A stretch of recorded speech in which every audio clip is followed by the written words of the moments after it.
방법이 왜 필요하냐면은 일단 우리 몸에서 척추가 배에 힘주지 않으면은 계속 펴야 되기 때문에 무너져 내려요. 그리고 그것 때문에 2차적으로 통증이나 그리고 디스크 같은 질환이 올 수가 있고요. 그러니까 배에 힘주는 법을 잘 모르시는 분들도 많고 그리고 잘못되게 힘을 주셔서 오히려 악화되는 경우가 많은 거예요. 같아요. 그래서 저는 이거를 좀 정확하게 알려드리고 이 배에 힘주는 방법 자체를 체계적으로 이해하고 몸에 습관으로 체득화하는 것이 허리 통증, 있었던 허리 통증도 잡고 다시 허리 통증을 생기지 않게 할 수 있는 가장 좋은 방법이라고 생각하고,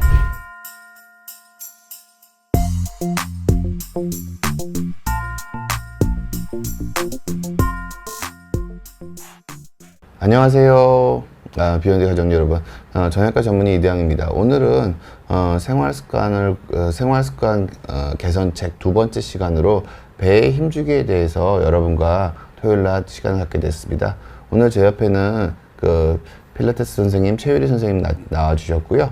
오늘 강의 주제는 허리 통증의 만병통치약이라는 조금 과한 제목으로 배의 힘주기에 대해서 필라테스 선생님 모시고 어떻게 하면 여러분 생활 습관을 보다 좀 즐겁게 바꿀까, 그런 내용을 주제로 강의를 드리게 되었습니다. 최유리 선생님 안녕하세요. 안녕하세요. 예, 일단 지금 강의를 시작하기 앞서서 제가 여러분들한테 아주 간단한 메시지를 드리고자 합니다. 허리에 떨어지는 힘을 줄이는 것이 결국은 허리 통증을 잡는 방법이고, 허리에 떨어지는 힘을 줄이기 위한 여러 가지 방법들 필라테스 선생님이랑 같이 한번 배워보도록 할 테니까요. 많은 관심 가져주셨으면 하고, 여러분들이 배에 힘주는 습관을 들여서 허리 통증으로 벗어나고 건강한 생활을 만들어 가시는데 이 시간이 값 있는 시간이 될 거라고 저는 확신하고 있습니다. 예, 일단 이제 배에 힘주는 방법에 대해서 본격적으로 말씀드리도록 할 텐데요. 일단은 최유리 선생님이 생각하는 배에 힘주는 게 필요한 이유는 뭐라고 생각하시는지 일단 간략하게 먼저 한번 들어보도록 할게요. 네, 배에 힘주는 방법이 왜 필요하냐면은 일단 우리 몸에서 척추가 배에 힘주지 않으면은 계속 펴야 되기 때문에 무너져 내려요. 그리고 그것 때문에 2차적으로 통증이나 그리고 디스크 같은 질환이 올 수가 있고요.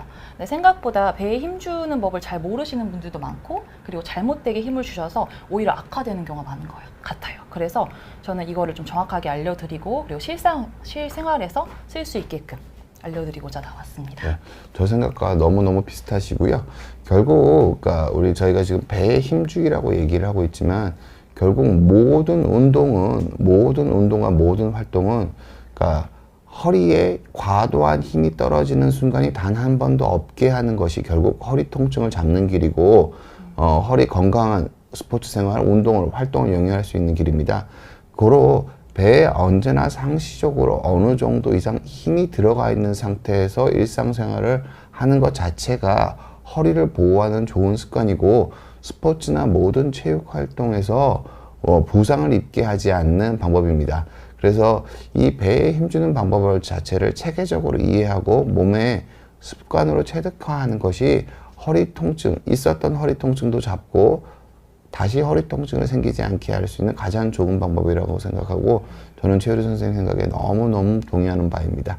이제 본격적으로 최유리 선생님께서 대표적인 배에 힘을 주는 방법들에 대해서 설명을 해 주실 것 같네요. 네네. 제가 준비한 내용은 배에 힘주는 방법 중에 할로잉이랑 브레이싱이라는 방법이 있어요. 조금 더 생소하실 수가 있어서 사진을 대표적으로 이렇게 첨부를 해봤는데, 한 가지는 배꼽이 움푹 들어가 있고 하나는 복싱 하는 동작이잖아요. 요거를 잘 기억해 두시고 한번 보셨으면 합니다. 네, 먼저 할로잉 기법이에요. 할로잉 기법을 왜 먼저 넣었냐면은 일단 속근육, 우리 몸의 복부 근육 중에 속이랑 겉에 복부를 나눌 수가 있거든요. 근데 일단은 척추에 가깝게 속에 붙어 있는 그 복부를 먼저 강화를 시키고 그 다음에 겉에를 쓰는 게 더 좋기 때문에 할로잉 기법을 넣었습니다. 그래서 요거는 속근육을 선택적으로 수축을 해서 척추를 안정화시키고 결국에는 허리까지 좋아지게 만드는 방법입니다. 그래서 요걸 어떻게 하시냐면은 먼저 중요한 게 항상 호흡이랑 같이 하셔야 돼요. 숨을 들이마시고 내쉴 때 배꼽을 척추 쪽으로 쭉 길고 깊게 당겨주시면 됩니다. 당겨주시면 되는데 이게 중요한 게 배에 힘줄 때 갈비뼈나 목이 들리지 않는 상태에서 하셔야 돼요. 그래서 그냥 내쉴 때 갈비뼈가 내려가면서 배꼽이 움푹 들어가셔야 돼요. 그래서 요거는 속근육을 주는 거기 때문에 겉에 복부가 딱딱해지진 않아요. 그래서 우리 몸에 코르셋이랑 비슷한 근육이 있어요. 그 근육이 복행근이라고 하는데 그 근육을 수축하는 거기 때문에 우리 몸을 코르셋을 조이듯이 힘을 주시면 됩니다. 일단 유리 선생님 말씀명대로 그러면은 네. 여기 화면에서 보는 것처럼 그러니까 이 상태로 배를 오목하게 들어간 상태지만 네. 배가 어느 정도 좀 단단하게 힘이 들어간 상태를 유지하는 거라고 이해하면 될까요?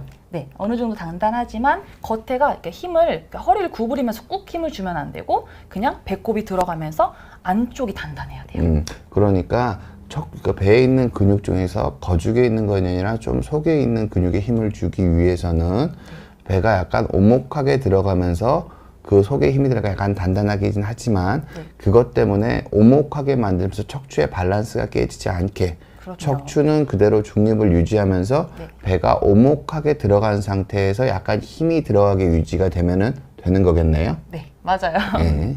네, 이렇게 하시면 되고, 근데 이게 생각보다 인지를 하기가 힘들 수가 있어요. 그래서 누워서 이렇게 무릎을 세운 자세에서 하시면 조금 더 쉽습니다. 이게 속근육을 인지하기가 쉽지가 않아서, 그러니까 우리 몸의 골반뼈를 터치를 해주시면 되는데, 골반뼈라고 하냐면은 그 벨트 라인 있죠. 벨트 라인은 걸치는 그 딱딱한 뼈에 한 마디 정도를 터치를 해주시고, 내쉴 때 배꼽 쪽은 움푹 들어가는데 그 터치한 부분, 그 골반뼈 쪽은 단단하게 올라오셔야 돼요. 그래서 요게 골반뼈 안쪽이 단단해지면은 내가 할로잉을 잘 하고 있구나, 속을 잘 쓰고 있구나 생각을 해주시면 돼요. 그래서 절대 배꼽 주변이 아니고 골반 안쪽이 납작해지면서 단단하게 들어와야 됩니다. 제가 일단 환자분들 질문 주신 거 잠깐 답을 드릴 텐데요. 네. 그러니까 복식 호흡이랑 복부 호흡은 상당히 다른 겁니다. 그러니까 여러분들이 제가 운동 강의 첫 번째 드리면서 설명을 드렸지만 일반적으로 복식 호흡에 여러 가지 정의가 있으시죠. 일반적으로 표준적인 쓰는 정의는요. 복부 호흡은 복부 내부 장기를 많이 움직여서 명상할 때 주로 쓰는 거고요. 허리를 보호하기 위해서 한 게 아니고 복식 호흡은 배를 볼록하게 만드는 순간을 포함합니다. 그런데 생각해보면 아시겠지만 배가 볼록해지면 배 근육에 힘이 들어가면 배는 볼록해지지 않습니다. 배가 볼록해지는 방식으로 숨을 쉬게 되면은 복부 근육이 체중을 나눠받지 못하기 때문에 그 순간 허리에 강한 힘이 떨어집니다. 따라서 복식 호흡과 오히려 정반대 호흡입니다. 제가 배에 힘을 주면서 호흡을 하시라는 거는 복부 호흡이란 오히려 정반대시고요. 지금 오히려 극단적인 할로잉 메소드 같은 경우는 유리 선생님 설명하시기를 화면 좀 보여주시겠어요? 화면을 크게 보여주시면 여기 보시면은 배가 오히려 오목하게 들어가고 배꼽 밑에 골반 안쪽에 복행근이라고 얘기하는데 골반 안쪽에 근육이 강해지는 느낌이 들어가게 하는 게 오히려 올바른 배에 힘을 주깁니다.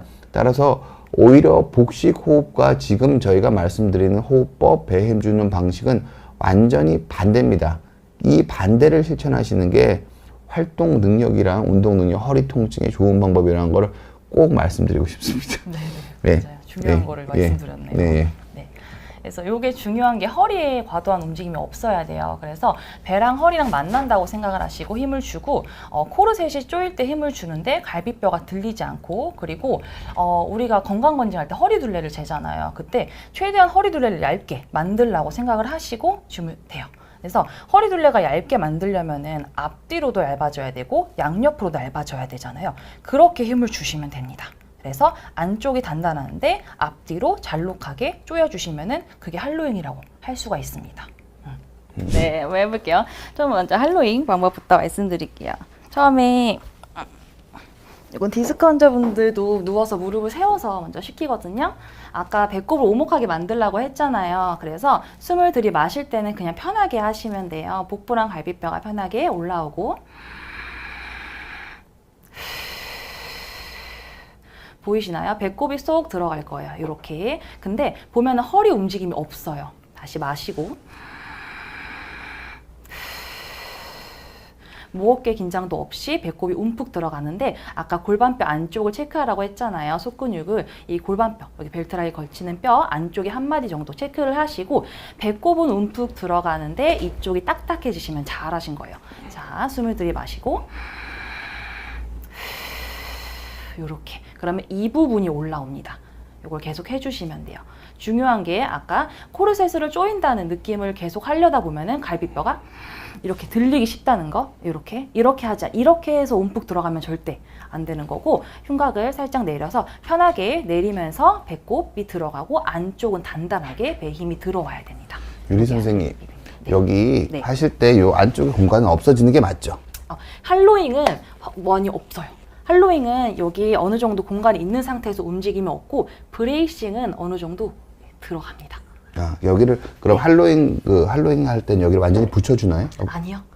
중립골반. 중립 상태에서. 중립골반입니다. 할로잉은 중요해요. 네. 여기를 굳이 붙이지 않고 하셔도 된다고 그러고요. 네네. 그럼 힘을 주는 가장 큰 포인트는 배꼽보다 약간 아래쪽, 네. 여기, 네, 요 부분에 힘이 들어가도록 운동을 해야 된다. 네, 맞아요. 예, 그 말씀이신 거죠? 네네네. 이쪽에 해주시면 되고, 그리고